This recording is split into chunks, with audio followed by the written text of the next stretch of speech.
ভাইরে ভাই, লঙ্কা কাণ্ড। আপনি কি জানেন শহরের মানুষ এখন পকেট ভর্তি টাকা নিয়ে বসে আছে শুধু 1 চামচ খাঁটি ঘি আর 1 ফোঁটা ভেজালমুক্ত মধুর জন্য? শহরের এসি রুমে বসে থাকা মানুষগুলো বাজারের কেমিক্যালযুক্ত খাবার খেতে খেতে ক্লান্ত। তারা হন্যে হয়ে খুঁজছে সেই ছোটবেলার দাদির হাতের তৈরি ঘিয়ের স্বাদ কিংবা বন থেকে সংগৃহীত মধুর অকৃত্রিম ঘ্রাণ। আজকের এই ভিডিওতে আমি আপনাদের শেখাবো কিভাবে আপনার গ্রামের ঘি আর মধুকে দাদির হাতের স্বাদ বা প্রকৃতির ঘ্রাণের মতো জাদুকরি নামে ব্র্যান্ডিং করে সারা দেশের মানুষের ড্রয়িং রুমে পৌঁছে দেবেন।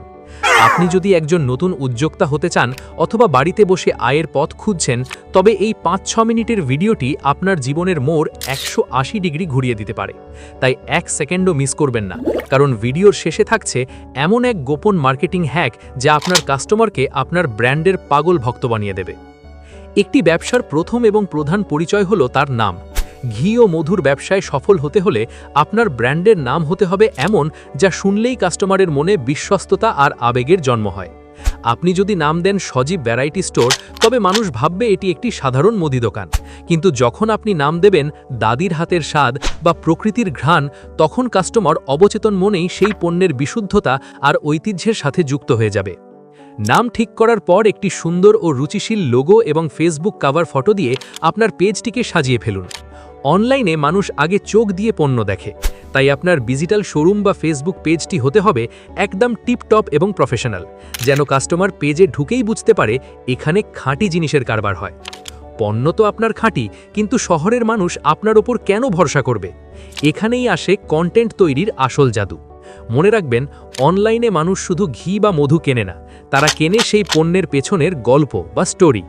ঘি তৈরির সময় সরাসরি আপনার মা বা দাদির সেই ঘি জাল দেওয়ার দৃশ্য ভিডিও করুন। আগুনের শিখায় ঘিয়ের সেই সোনালি রং ফুটে ওঠার দৃশ্যটি দর্শকদের দেখান। মধুর ক্ষেত্রে জামশেদ মজুমদার ভাইয়ের মতো সরাসরি সুন্দরবন বা মৌচাক থেকে মধু সংগ্রহের দৃশ্য লাইভ বা রেকর্ড করে দেখান। যখন কাস্টমার দেখবে আপনি সরাসরি উৎস থেকে পণ্য সংগ্রহ করছেন এবং আপনার নিজের চোখের সামনে এটি তৈরি হচ্ছে, তখন তারা দাম নিয়ে কোনো দর কষাকষি করবে না, বরং আপনার পণ্যের জন্য লাইন ধরবে।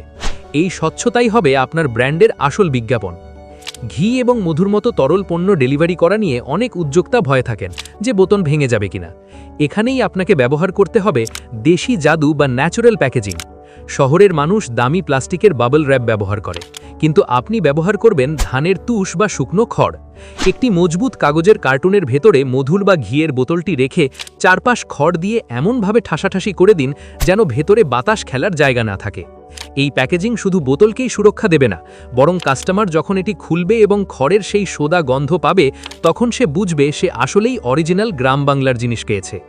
এই ছোট্ট বিষয়টি আপনার ব্র্যান্ডকে অন্যদের চেয়ে আলাদা করবে এবং কাস্টমারের মনে আপনার প্রতি এক গভীর আবেগ তৈরি করবে।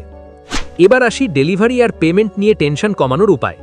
ডিজিটাল বাংলাদেশে এখন আপনাকে আর মাথায় করে ঘিয়ের হাড়ি নিয়ে ঘুরতে হবে না। রেডেক্স, স্ট্রিটফাস্ট বা পাঠাওয়ের মতো অ্যাপ ব্যবহার করে আপনি ঘরে বসেই কুরিয়ার সার্ভিস পেতে পারেন। আপনি অ্যাপে রিকোয়েস্ট দিলে কুরিয়ারের প্রতিনিধি আপনার বাড়িতে এসে পার্সেল নিয়ে যাবে। আর টাকা মার যাওয়ার ভয় দূর করতে কাস্টমারকে পণ্য হাতে পাওয়ার পর টাকা দেওয়ার সুবিধা বা ক্যাশ অন ডেলিভারি অপশন দিন। তবে ভুয়া অর্ডার থেকে বাঁচতে একটি কার্যকর কৌশল হলো অর্ডার কনফার্ম করার সময় কাস্টমারের কাছ থেকে ডেলিভারি চার্জ বাবদ 100 বা 150 টাকা অগ্রিম বিকাশ বা নগদে নিয়ে নেওয়া। যে কাস্টমার সত্যিই আপনার খাঁটি পণ্যটি নিতে চায়, সেই সামান্য টাকা দিতে দ্বিধা করবে না। ভিডিওর শুরুতে যে গোপন ব্রহ্মাস্ত্রের কথা বলেছিলাম, সেটি হলো ইমোশনাল মার্কেটিং।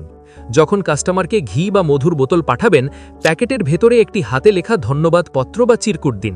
সেখানে লিখুন, আপনার এই একটি কেনাকাটার ফলে আমাদের গ্রামের একজন ঘানি মালিক বা মৌয়াল পরিবার আজ হাসি মুখে ঘুমোতে পারবে। এর সাথে যদি পারেন, ছোট্ট একটি কৌটায় সামান্য একটু গ্রামের গুড় বা 1 পিস নকশি পিঠে ফ্রি গিফট হিসাবে দিয়ে দিন। ভাইরে ভাই, এই সামান্য উপহার শহরের মানুষের মনে তীরের মতো বিঁধবে। তারা ভাববে আপনি শুধু একজন ব্যবসায়ী নন, আপনি তাদের একজন আত্মার আত্মীয়। এই যে একটি আবেগের সম্পর্ক তৈরি হবে, এটাই আপনার ব্র্যান্ড ভ্যালু, যা আপনার কাস্টমারকে আপনার স্থায়ী ভক্তে পরিণত করবে। পরিশেষে মনে রাখবেন, ঘি এবং মধুর ব্যবসাটি আপনি মাত্র 5 থেকে 10 হাজার টাকা পুঁজি নিয়ে অনায়াসেই শুরু করতে পারেন।